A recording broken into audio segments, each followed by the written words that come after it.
Buongiorno a tutti, bentornati sul canale, buon inizio di settimana. Torniamo sull'episodio dell'espulsione di Kalulu perché si stanno sottoponendo Bastoni e l'Inter ad una vera e propria gogna mediatica. Episodio molto enfatizzato dalla stampa, dagli addetti ai lavori e addirittura da Roberto Saviano, che ha usato parole pesantissime nei confronti di Marotta e dell'Inter in generale. Mancano soltanto le interrogazioni parlamentari e poi abbiamo chiuso il cerchio sull'episodio di sabato. Naturalmente io sono stato il primo a sottolineare che c'è stato un errore arbitrale e lo faccio perché naturalmente se si va ad analizzare una partita non si può omettere l'errore arbitrale, né tantomeno si può, ecco, per onestà intellettuale non si può dire che non c'è stato l'errore o che il rosso fosse corretto. Però, insomma, soprattutto nel post partita di ieri ne abbiamo parlato negli stessi termini in cui abbiamo analizzato, per esempio una settimana fa, anche l'episodio Cornet-Vergara e soprattutto concentrandoci su cosa andrebbe cambiato nell'atteggiamento degli arbitri, nel regolamento, nel protocollo VAR, come si potrebbe usare diversamente uno strumento tecnologico importante. Però ecco, un conto è parlare di un errore, di un episodio arbitrale, un altro è enfatizzare il tutto e quindi etichettare Bastoni come un simulatore, l'Inter come una squadra che ruba, ecco perché poi narrativa, la narrazione dei media ha portato a questo risultato. Sui social in altre situazioni si parla di errori arbitrali, con l'Inter si parla di un Inter che viene favorita della famosa Marotta League. Ecco, c'è sempre un trattamento diverso quando si parla dell'Inter e poi il tutto sfocia in quelle becere frasi che hanno scritto all'indirizzo di Bastoni e della moglie, praticamente, ecco, offese, insulti alla persona, alle persone e ai figli di Bastoni. In realtà qualche fenomeno era arrivato addirittura nella nostra live di sabato sera augurandoci la morte, quindi insomma questo la dice lunga anche sul tipo di tifosi che poi va a commentare. Però certo, se enfatizziamo il tutto è chiaro che poi ci troveremo sempre più elementi del genere perché vengono fomentati dalla narrazione che viene fatta. Voglio prendere in esame una foto. Ecco, questa è presa dalla pagina Instagram del giornalista Marco Barzaghi, quindi è una foto che rileva il tocco di Kalulu su Bastoni. Non è fallo, chiaramente, non basta questo tocco minimo per dire che ci fosse il fallo e che quindi fosse corretta la seconda ammonizione, però anche qui in televisione molto spesso si sono concentrate le immagini sulle gambe dei calciatori, non facendo praticamente quasi mai vedere il tocco che viene fatto da Kalulu sul braccio di Bastoni. Il punto non è che quindi c'è il tocco, allora può essere fallo, allora Bastoni viene assolto, no, assolutamente no, però è che ci sono poche differenze rispetto per esempio al rigore Cornet-Vergara e prendo questo non per fare un video contro il Napoli, semplicemente perché è uno degli ultimi in ordine temporale. In entrambi i casi c'è un tocco leggerissimo. In entrambi i casi è un tocco che non procura alcun danno a chi lo subisce. In entrambi i casi i calciatori enfatizzano questo tocco, accentuano di tantissimo la caduta e in entrambi i casi dopo, in un certo senso, confermano anche di aver cercato di fregare l'arbitro, perché Vergara lo fa con le dichiarazioni post partita in cui dice che gioia quando mi sono sentito toccare, ho pensato che subito che era un calcio di rigore e chiaramente mi sono sentito toccare, che gioia, significa che non mi hanno procurato un danno, significa che lo sto sfruttando quel minimo tocco. E Bastoni invece l'ha confermato un po' con l'esultanza al momento dell'espulsione di Kalulu. Sono episodi molto comparabili.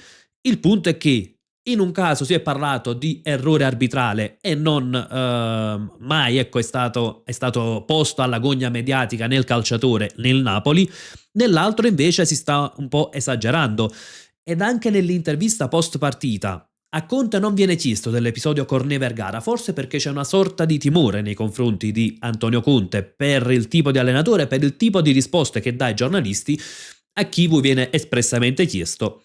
Poi, ecco, Chivu magari ha parlato che c'è stato un tocco molto leggero, e anche lì apriti cielo perché il giorno prima Chivu aveva detto parlerò degli arbitri quando un allenatore viene e si sottolineerà, chiederà scusa per un favore alla propria squadra. non ha detto io chiederei scusa nel caso in cui ci fosse un favore alla mia squadra, ha detto parlerò degli arbitri quando un allenatore verrà a fare questo. Però non dimentichiamo che Kivu non si è mai lamentato dell'arbitro, neanche quando è stato un guardaline a dargli un rigore contro in una sfida altrettanto decisiva a Napoli. Ecco, Kivu in conferenza stampa ha omesso il discorso arbitrale. E poi ci sono, ecco, i diretti interessati, gli addetti ai lavori, che hanno avuto un comportamento diverso rispetto a quando si è trattato di analizzare altri episodi. Per esempio, il designatore Rocchi già ieri mattina si è espresso, cosa rarissima, di solito aspettiamo il lunedì, il martedì, aspettiamo open bar, a volte passano delle settimane prima di confermare un errore.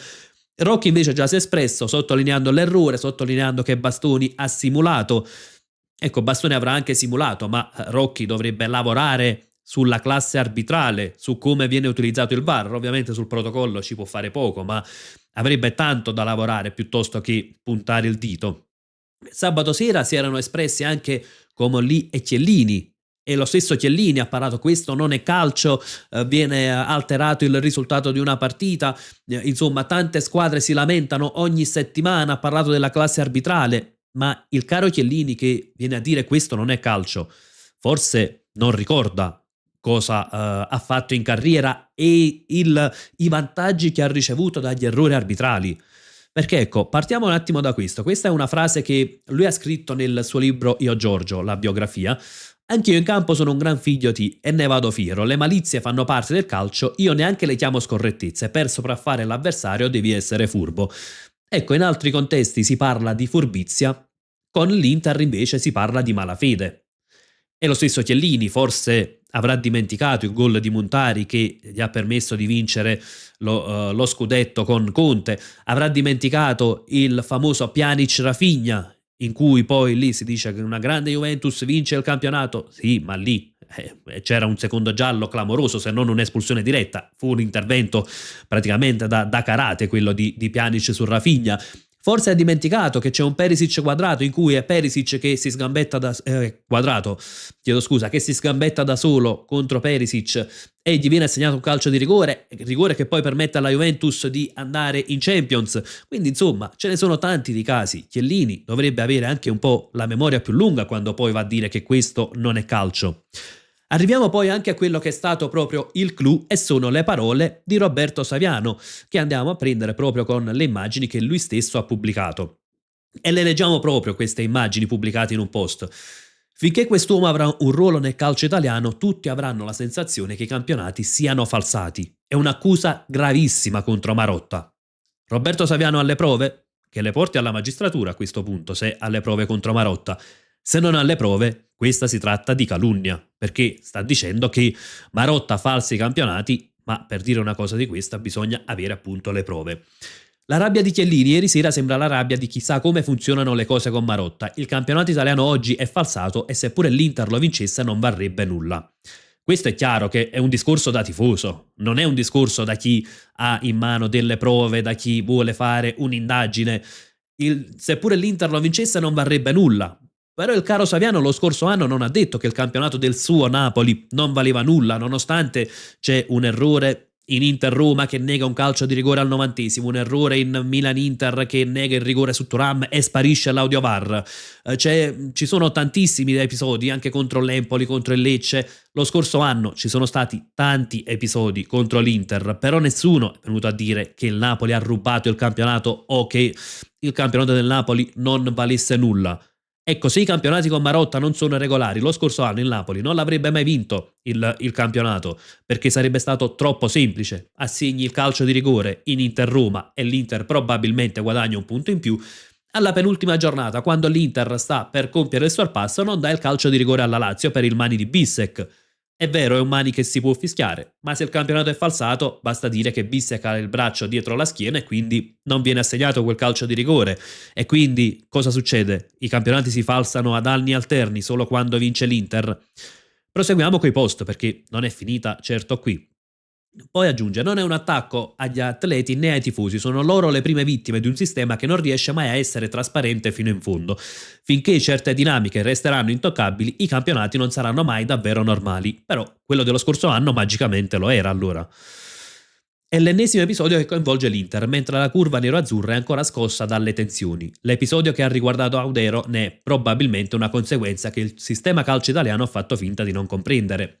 Questo è uno strumentalizzare l'episodio che è avvenuto a Cremona, perché se la curva dell'Inter avesse voluto, fosse stato un piano studiato per creare dei problemi all'Inter, il petardo ne sarebbe stato solo uno. Ne dubito, probabilmente ne avrebbero lanciati più di uno, magari facendo sospendere la partita o facendo squalificare anche qualche settore di San Siro, procurando all'Inter una multa più salata di quella che è stata, se nel caso in cui ci fossero gli estremi in questo senso. E Roberto Saviano dovrebbe saperlo bene, perché circa 20 anni fa, quando il Napoli militava in Serie B già con De Laurentiis, c'è stato un episodio del genere e il petardo lanciato non fu soltanto uno. Quindi anche qui si va a strumentalizzare l'episodio. Roberto Saviano poi continua dicendo: le vicende legate alle infiltrazioni dell''ndrangheta nel tifo organizzato non sono fantasia da bar, sono temi finiti nelle aule giudiziarie, nelle carte, nelle indagini. È vero, ma appunto ci sono delle indagini, c'è una magistratura apposita.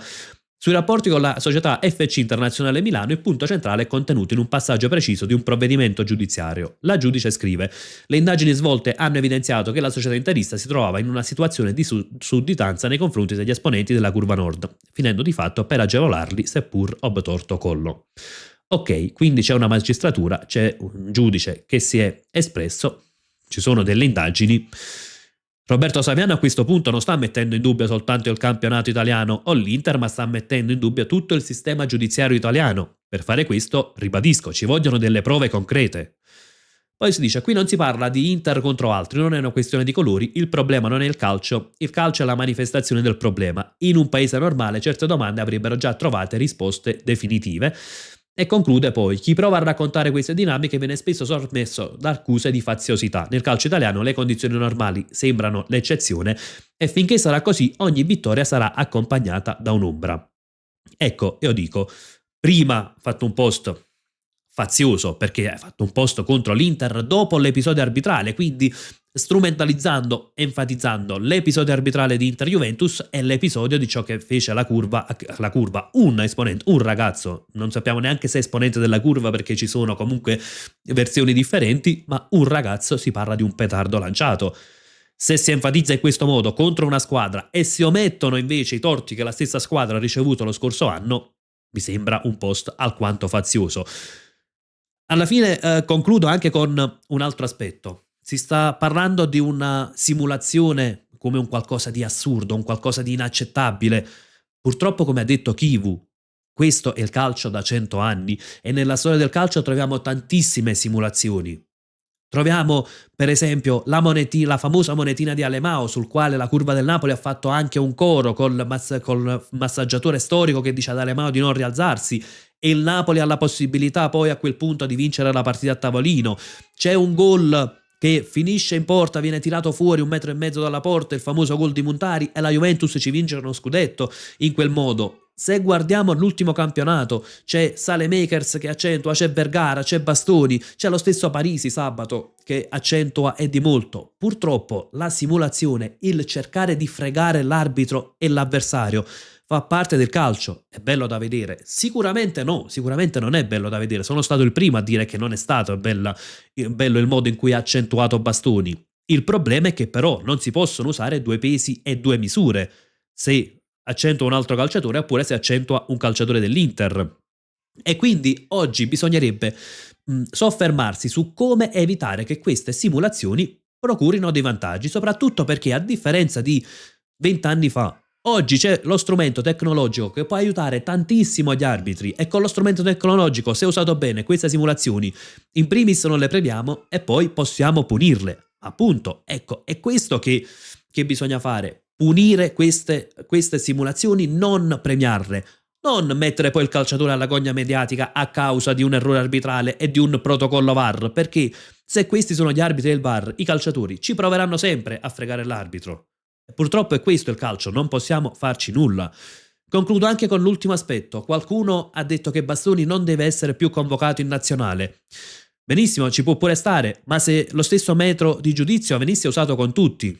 Una settimana fa è stato il caso di Vergara, che ha accentuato un tocco molto lieve, Però c'è qualcuno che oggi invoca la prima convocazione di Vergara in nazionale. Nessuno ha detto no, Vergara non deve essere convocato perché ha simulato un calcio da parte di un avversario. E in più vorrei aggiungere, è una nazionale che ricordo ha come capodelegazione Buffon, che all'epoca del gol di Montari disse non me ne sono accorto e chissà come si fa a non accorgersene di aver tirato fuori un pallone 1,5 metri dalla porta, ma se me ne fossi accorto non avrei aiutato l'arbitro. E questo è il capodelegazione della nazionale. C'è un CT Gattuso che ricordiamo quando era in campo col Milan con la fascia al braccio va a mettere le mani al collo all'allenatore avversario in un famoso Milan-Tottenham. Quindi insomma, come si suol dire, chi è senza peccato scagli la prima pietra, e penso che nel calcio italiano in pochi possano scagliare quella pietra, sempre se si trova qualcuno che sia all'altezza di farlo. Quindi c'è stata una simulazione, c'è stato un errore arbitrale, giudichiamolo per tale, per errore arbitrale. Domandiamoci, oppure ovviamente i diretti interessati lavoriamo per far sì che questi errori vengano sempre più ridotti, che questi errori vengano eliminati, ma non mettiamo alla gogna mediatica un calciatore che non fa né più né meno di quello che fanno gli altri, e soprattutto una squadra che quando viene danneggiata dagli arbitri, come è successo tante volte lo scorso anno, si fa passare il tutto un po' in sordina, come poi alla fine è passato così anche il rigore di Lorenzo, come è passato così anche il rigore negato in Inter-Fiorentina su Pia Esposito sullo 0-0. Però poi quando c'è un episodio a favore, e questo è il primo che viene confermato dalla classe arbitrale come episodio, come errore a favore dell'Inter, il tutto viene tremendamente enfatizzato, e mi auguro che questa narrazione l'Inter non la paghi. Ragazzi, fatemi sapere anche la vostra nei commenti, cosa ne pensate del caso Bastoni, di tutta questo polverone che si sta alzando. Insomma, come al solito confrontiamoci, e come sempre io vi lascio con un gran bel Forza Inter.